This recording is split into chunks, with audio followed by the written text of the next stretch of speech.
Welcome to Balanced Beauty Talks, the podcast where we redefine skin health through a holistic lens. I'm Natasha, an esthetician and nutritional practitioner passionate about helping you nourish your skin from the inside out. I'm Dr. Khadija, an esthetician and naturopathic doctor here to explore the natural pathways to radiant skin. And I'm Alicia, an esthetician and skincare enthusiast. Together, we're diving deep into the world of aesthetics, merging modern treatments with internal wellness so you can achieve long-lasting results without compromising your health. Whether you're a seasoned professional looking to elevate your practice or someone seeking effective solutions for conditions like acne, you're in the right place. Join us as we share expert insights, inspiring stories, and practical tips that empower you to embrace a truly balanced approach to beauty. So get cozy and prepare to transform the way you think about skincare. Welcome to Balanced Beauty Talks.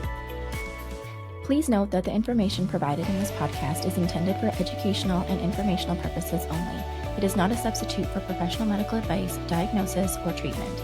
Always seek the advice of your physician or other qualified health provider with any questions you may have regarding a medical condition. Never disregard professional medical advice or delay in seeking it because of something you heard on this podcast. Your health and well-being are important, and we encourage you to make informed decisions. Hello and welcome back to Balanced Beauty Talks. Today's episode is one we've been really looking forward to because let's be honest, summer is not always easy on our skin. I don't know about you, but as soon as the weather heats up, I start noticing the changes. A little more oil, a few more breakouts, and don't even get me started on trying to find a sunscreen that doesn't feel heavy or clog everything up. We've been there. So today, we wanted to have a real conversation about what actually works. Not just the trends, but the practical, holistic habits that support your skin during the hottest months of the year. We're talking internal and external care, our own skin tips, and what we recommend to clients, and the biggest summer mistakes we all make. You deserve to feel good in your skin this season, and we're happy to show you how. So let's talk about some of the ways summer weather can affect the skin and the things that we need to be really mindful of. Yeah, I think the first thing that comes to mind is probably dehydration of the skin. A lot of skin will experience transepidermal water loss because of the heat.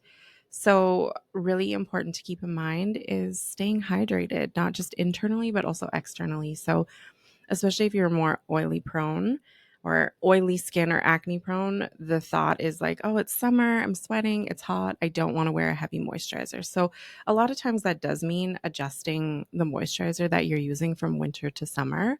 But it's still important to use a moisturizer. So we will experience more significant transepidermal water loss whenever there's extreme temperature changes.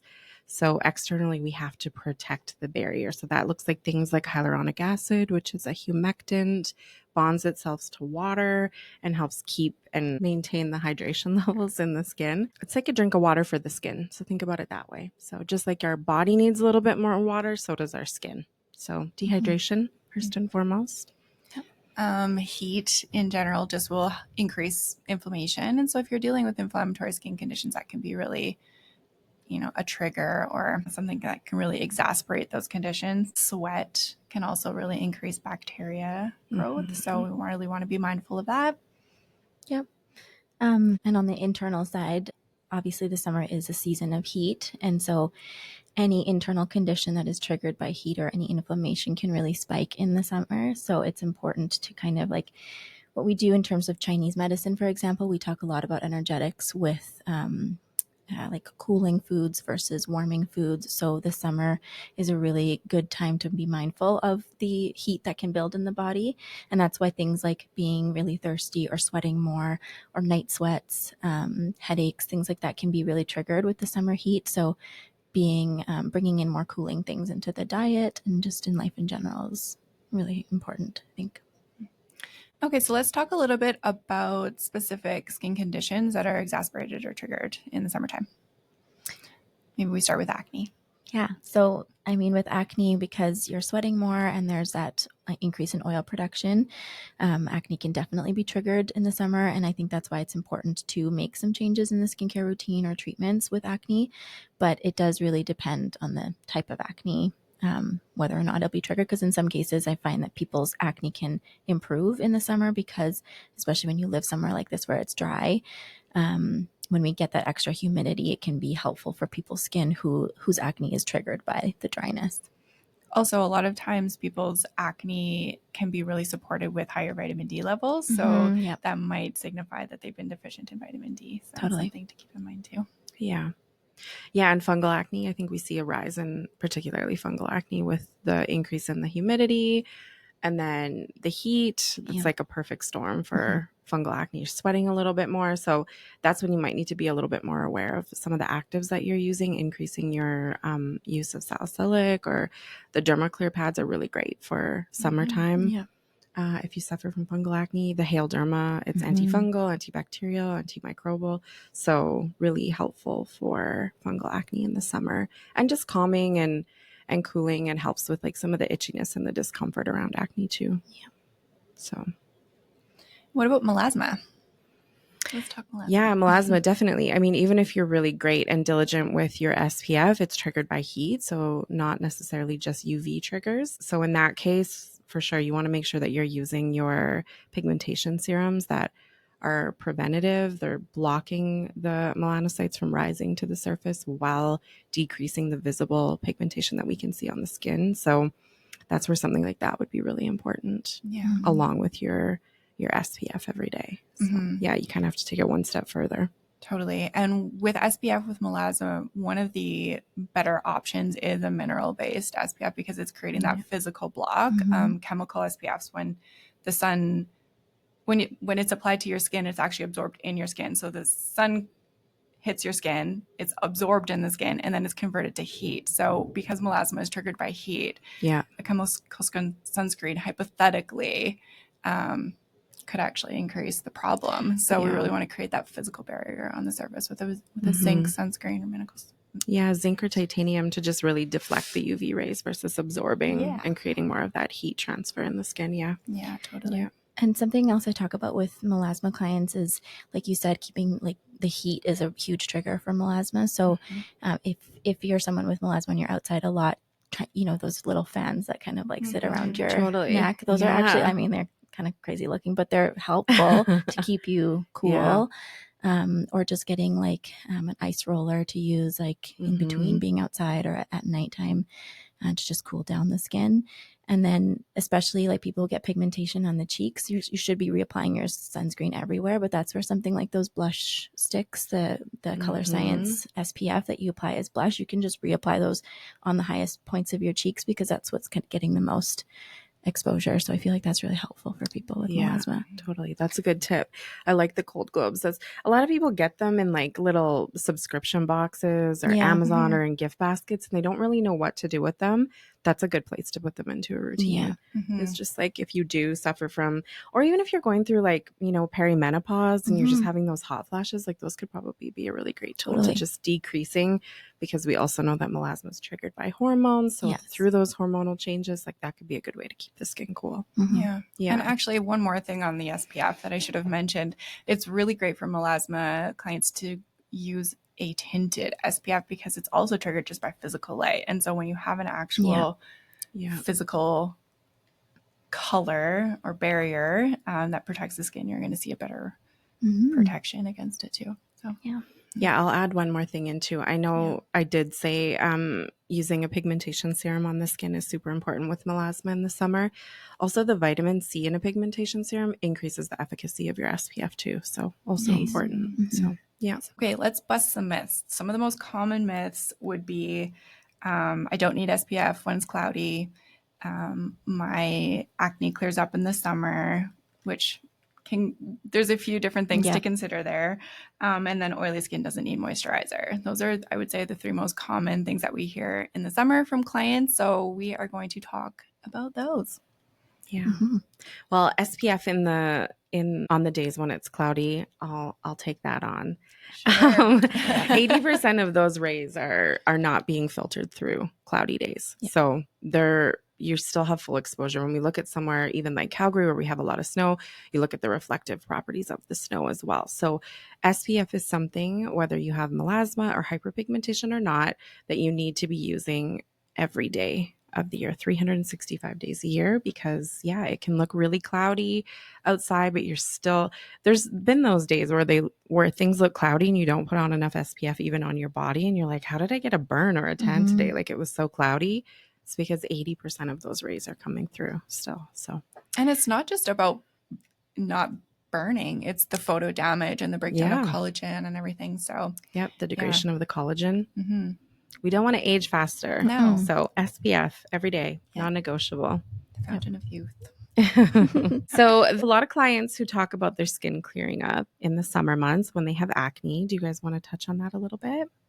Yeah. So like we already mentioned, sometimes it can be just because they've been so deficient in vitamin D throughout the winter months. And that replenishment of it is helping to rebalance their hormones and sebum production and everything else. That vitamin D is really important to help to maintain and manage. But I think outside of that, a lot of what they're seeing is just a very, very temporary dry out of the skin. Yeah. And a tan or color also helps to hide the red pigment. And that little burst of vitamin D can reduce inflammation. But again, this is all super temporary. Yeah. And will only last a day or two. Yeah. It's kind of like an illusion, especially when you're getting a tan, because you think that like, oh, my skin's all smooth, but it's actually, it's not. It's causing more damage, actually. Yeah, I think we also get a lot of clients that come in and they want a base tan. So they're like, well, I'm just tanning for right now because I'm going on holiday. I need a little base tan so I don't burn.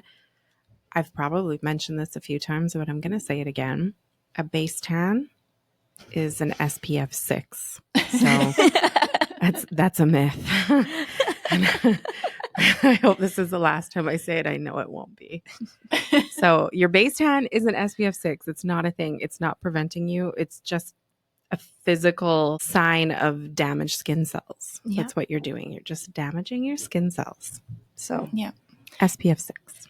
And when you're damaging your skin cells, like sun damage will thicken the skin. So now you have a thicker skin, an increase in oil production because you've just dehydrated and dried it.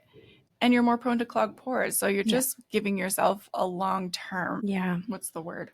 Well, it's like a short-term gain, but long-term pain. Yeah, like you're going to have some big problems later on, and acne is going to be harder and harder to fight. So, and again, too, with damaged skin, like it's not going to heal. It's going to be slow. It's going to be sluggish. And acne-prone skin is already kind of sluggish. Yeah. So... And there's already inflammation, depending on what type of acne you have, but there's already inflammation in the skin. So sometimes you don't see the damage that the sun is doing until later on, especially with pigmentation, because that can be really sitting under the skin. And so you see the tan and you think that, oh, my pigmentation's gone or my redness is gone. But what's happening underneath the skin is not what you're really noticing until a lot later. Yeah, you're creating more of that post-inflammatory hyperpigmentation or erythema. Yeah. It's really just deepening that pigmentation. So as your skin fades or your tan fades, what you're going to see is more pigmentation left on the skin. So that can, it's creating a longer term problem as far as pigmentation goes. Yeah, exactly. And quite simply too, you dry out your skin is going to overcompensate with more oil production. So if that becomes a continuous habit for you, your skin's going to start to get oilier and oilier and try and compensate and make up for that and just cause you bigger problems later on. So yeah. Okay, so let's talk a little bit about oily skin not needing moisturizer. Yeah. Well, I think all skin types need moisturizer. It's just the type of moisturizer that you're using. So oily skin likely just needs a bit of a lighter moisturizer. In some cases too, especially with acne, when you are overproducing oil, sometimes your skin type isn't technically oily. It could be something else, but there's just an overproduction of oil. So we kind of need to get that under control and then find a moisturizer that suits your skin type. Yeah. Well, I think just looking for a water-based moisturizer versus something that's like more ceramide heavy. So the dehydration can get very confusing for people with their skin. Oily skin is the type of skin that you're born with. It doesn't change. Your oil production can increase and decrease as you age or just different hormonal changes or inflammatory conditions in the skin.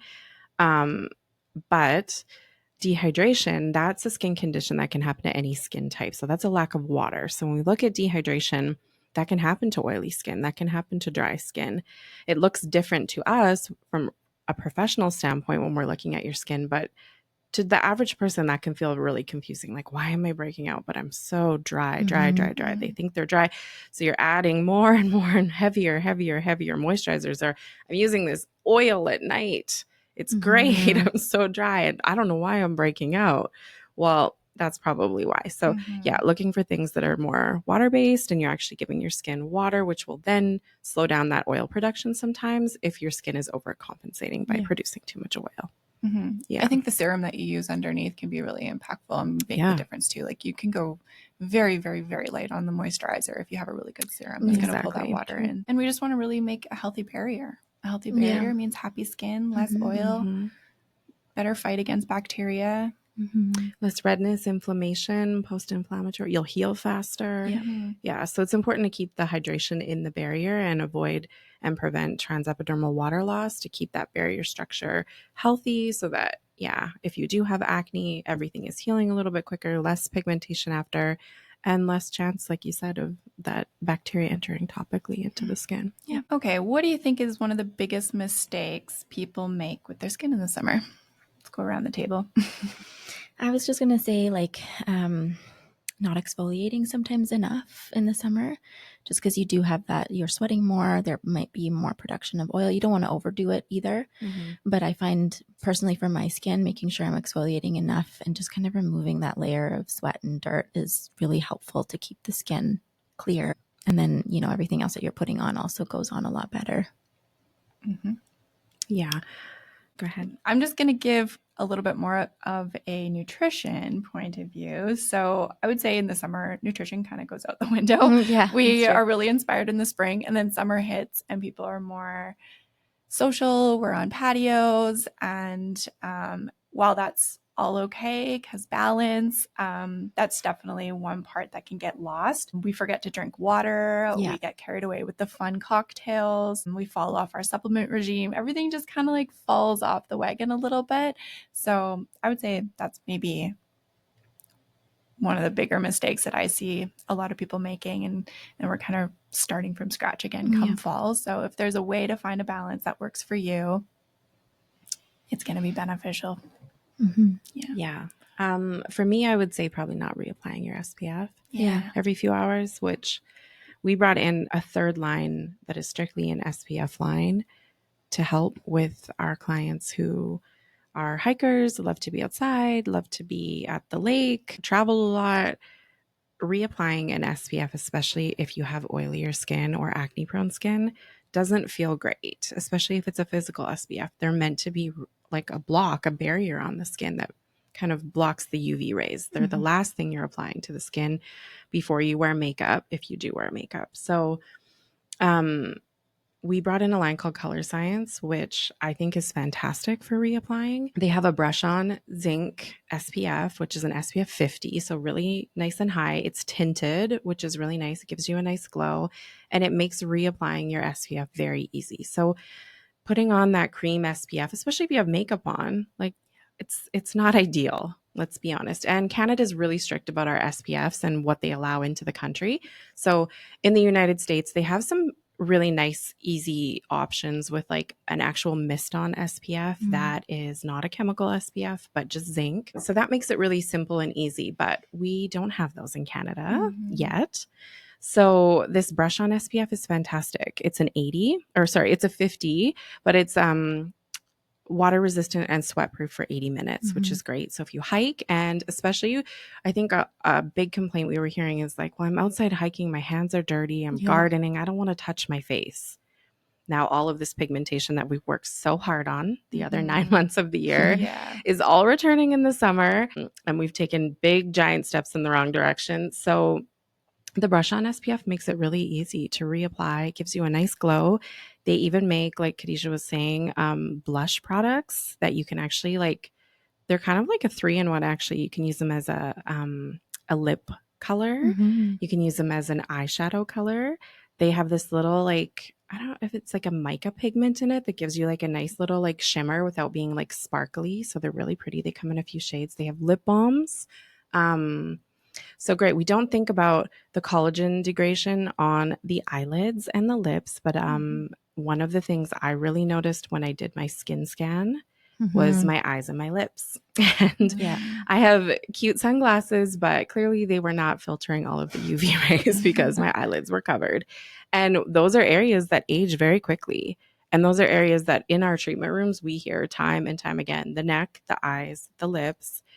they're wrinkly, they're so much laxity. What can I do? What can I do? Well, first and foremost, stay protected. A lot of our products for our skin, they're not ideal to put on lips and eyes. And there was a point in time where I was leaving my house with white cast lips every day after doing that scan because I was horrified. But these products are fantastic. The lip and the eye products are a 35 SPF. They're great bases for eyeshadows, but they're full of actives and they're giving you the protection and they're giving you a nice little bit of color too. So I feel like that product line for me, for summer or for anybody that travels, hikes, anything like that, super simple, and you can really do a full face of makeup with just a few products, which is great. So if you're low maintenance girly, 10 out of 10. Yeah. It's awesome. No excuses now. Yeah. There's none. Okay, so obviously we are big fans of color science. Are there any other products or habits that you swear by? Well, I love the idea of just keeping the skin cool in the summer. So there's a couple things. One, Hail Derma, so the hypochlorous acid spray. I really like that because just even as a facial spray, just to cool the skin down, it's really nice to have on hand if you're outside a lot. But I like to put like little eye gel pads in the fridge, or I have a little ice roller that I use a lot in the summer. I rarely use it otherwise, but I really, really like it in the summer after a long day. So anything kind of like cooling is what I would use the most. Yeah. I would say, and I mean, we recommend doing this all year round, but a good double cleanse, like a good present double cleanse where you're being intentional and thorough. Your pores are dirty in the summer. They're sweaty. There's bacteria. There's a lot more makeup and layers of sunscreen like we just talked about. So that double cleanse can go a really long way. And kind of getting back to the habits, we are busy and we're more social, and we get into those bad habits in the summertime because of that. And so we can be really fast to clean our faces and not really present with it. So a good double cleanse. And then I'm going to add a little nutrition in there too. So digestive enzymes can go a really long way to help kind of manage those poorer dietary decisions that we want to make and enjoy in the summertime. So that'll just help your digestive system a little bit and help reduce some of the inflammation that will also show in your skin. So yeah. Mine is not a skincare product. Well, I went in too hard on the last one. So I'm going to say a hat. I love cute hats in the summer. If you're rafting or boating or hiking, a cute hat just to keep you protected, keep you cool, and help with some of the UV exposure. And then my other one, hydration. And I love like an iced green tea. Yeah. So you get some antioxidants, you get some hydration. Yeah. So definitely a good iced green tea in the summer. So how can you adjust your diet when the weather shifts? So just like you were saying in Chinese medicine, and we really want to keep the face cool, the body cool. And so dietary things like, increasing hydration, enjoying cool drinks throughout the day, getting lots of vegetables and fruits that are, high in antioxidants, like cucumber, it's 93% water, watermelon, 92% water. You get lots of hydration, but you also get the antioxidant protection, the silica, the anti-inflammatory properties that they have, and lots of vitamin C as well, which is going to help to support that collagen production. So lots of colors, all colors of the rainbow. Your leafy greens are also important to get that fiber in. Pineapple is really great as well because you get the bromelain enzyme to really help. It's actually very anti-inflammatory, which is really fantastic. Yeah. I love adding like coconut water to either smoothies or just drinking that on its own. It's so refreshing and it's really cooling. And then this is kind of counterintuitive, but when you're thinking about like cooling properties, there's like the actual cooling. So like watermelon is cold, or like keeping things in the fridge, it's cold, or having like a cold drink. But then there's cooling properties of certain herbs have cooling properties. Certain herbs have a lot of heat in them. So peppermint, for example, is a cooling herb, but you can still have it as a tea in the summer. So people think not like you don't really want to drink a hot tea in the summer, but it can actually cool you down internally quite a bit because of the property of the peppermint. So peppermint, spearmint, fennel is another one. So fennel is a really good one because it helps with your digestion as well. So if you're kind of indulging a lot in the summer, having like a fennel tea at the end of the night is really nice. Or something we've always done culturally is actually to chew fennel. fennel after you eat. So just like a little teaspoon or half a teaspoon of fennel, and you have to chew it really, really well. But you can actually kind of taste the cooling property of it. And so it cools the digestive system down, and it can really help you break down your food and soothe the lining of the gut.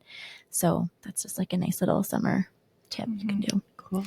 I have a little story about peppermint. Peppermint is so strong, and so its ability to cool down the body is insane. I once had a bath and I thought a little bit of peppermint oil because had a bit of a cold, but like I was thinking like a drop, just something to help me breathe a little bit. And I must have put way more in than what I thought. Well, I don't even know. Got in the bath. I was in there for 5 minutes and my body went into hypothermia. Like I could not stop shaking. I had to call for help. I couldn't stop vibrating. I was pregnant.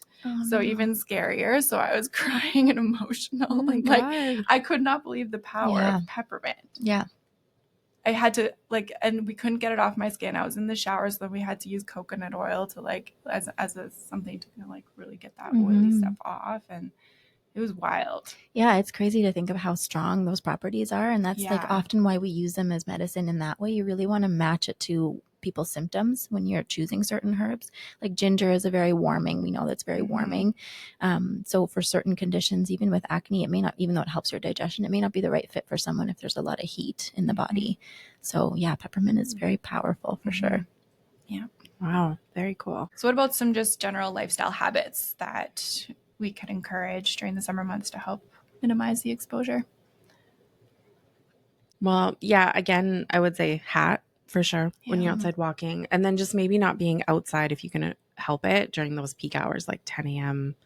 to 4 p.m. Yeah. I mean, I know those are nice times to be out there, but we get a lot of sunlight late into the day in Calgary. So it's nice if you can just be out in the evening maybe and still get some sun, and maybe just not super peak hours. But if you are, stay protected with a hat for your face. And with vitamin D exposure too, you don't actually need to be in the sun for very long to get the vitamin D that you need. You just need like a 15-minute exposure on your skin to get that. So a lot of people, I mean, we have a lot of vitamin D in the summer anyway, but you don't need to be like roasting out there just to get your vitamin D. Yeah, it's not a good excuse. So another common question that we get throughout the summer months as practitioners is what treatments can they continue to do, what's safe, what's not safe, and how to navigate, I guess, around your skincare treatment regime in the summer months. Yeah, I think there's a lot of ways to safely treat even with more invasive treatments. For us, like protocol would be really pre-treating the skin. So it really depends on what you're doing and what your skincare goals are and what your concerns are, but pre-treatment is super important. And then post-treatment, we give you post-treatment care. So it's really important that you're following those directions post-care. So yes, it's still possible to do things like microneedling or, just more invasive laser treatments in the summer months, as long as the pre-treatment protocol is in place and the post-care is in place. But typically things that we're still avoiding, even with all of those things being said, would be like deeper peels, TCA peels, Jessner peels, anything that's causing deep heat, inflammation in the skin, and a lot of exfoliation, and really is there to target pigmentation. I think it's probably safer to just be protective and preventative during the summer months for things like that.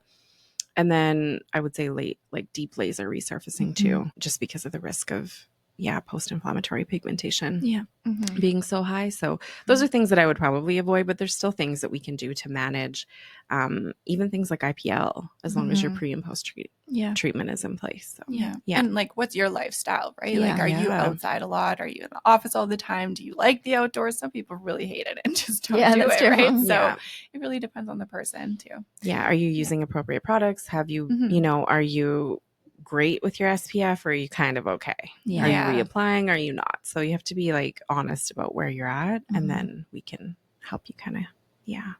I think also if you're like very new to skin treatments, it might be better to just stick with facials during the summer. Yeah. And with our level 3 facial, you get, or level 1 and level 3 facial, you still get like a chemical peel or resurfacer. And so we can kind of like adjust that to your skin. So your skin's starting to get used to that. So then come fall, you can do something a little bit more intense. But it just depends comfort level and how new you are to these things. Yeah. Agreed. In terms of supplements or internal health, I think like we said, it's harder in the summer to kind of stay on top of everything. But if you are someone who travels a lot, I feel like, especially when I travel there, I take my supplements. I have a whole little case for them, because I feel like it's even more important when you're traveling. Your times are all off. You're exposed to different weather. You're exposed to different foods. And so something I would say, like my top 3 supplements to take with you when you're traveling would be digestive enzymes, which we talked about. So just helping you break down the food a little bit better. Probiotics, because you're going to be exposed to different bacteria. And that's kind of just nice to keep that balanced.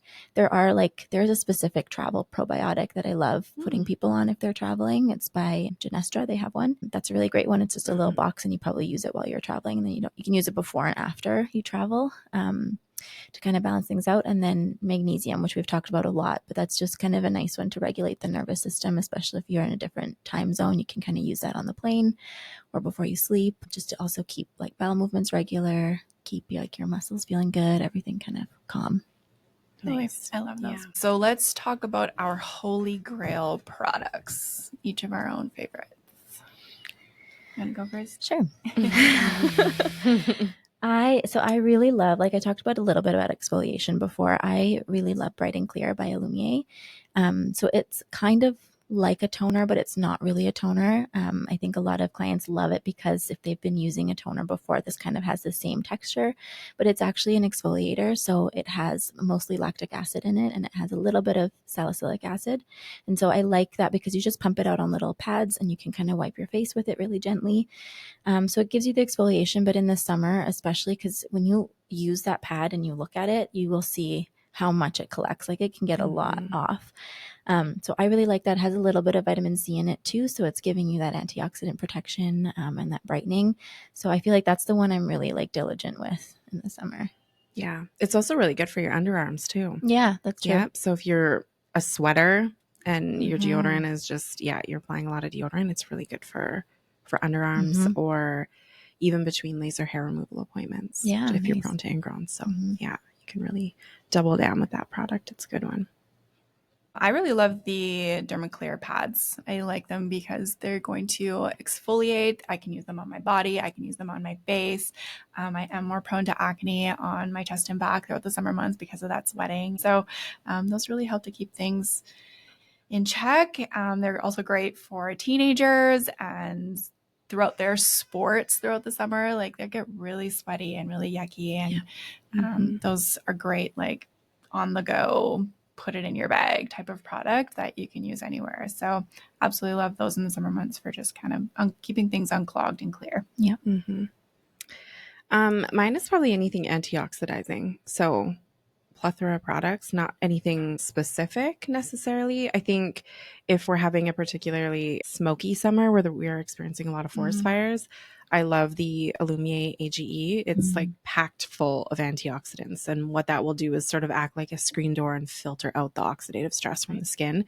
We see when we have an increase of environmental exposure to things like that, the dehydration levels in the skin are crazy. Every client coming in the door is so dehydrated from just being outside, even for small amounts of time. You can't even really be out there that long when it's smoky like that, but and inflamed too. Yep. Inflamed, just everything is, the skin is really suffering.